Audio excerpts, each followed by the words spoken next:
Vi skal lave en opskrift fra den her sprit nye bog, Supernerven. Det er opskrifter, der er specialudviklet til at give dig ro i maven.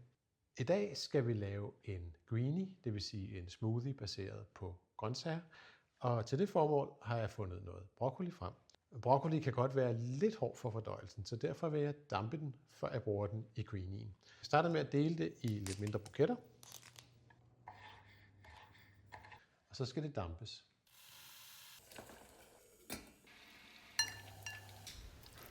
Og mens broccolien den lige drypper af, så er det næste, vi skal have i, en kiwi. Kiwiens skrald er fuld af kostfibre.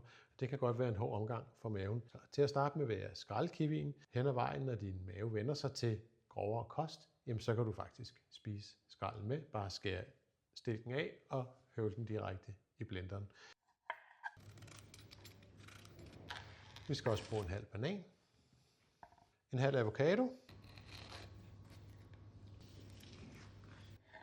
så ellers op i blenderen med det. Der skal saften af en halv lime i også. Vi skal have en lille smule vaniljepulver i, sådan der.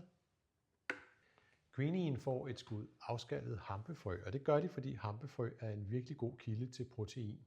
Protein er et af de vigtigste næringsstoffer, fordi de genopbygger og reparerer din krop og dine tarme. Lidt friskrevet ingefær. Og så må jeg jo ikke glemme de her små grønne fætre. Edamamebønner indeholder masser af protein. Man skal ikke have de helt store mængder, hvis tarmene er lidt sarte. Men det her, det er lige tilpas til 2 personer. Et par isterninger. Og frisk koldt vand. Så er vi klar til at blende.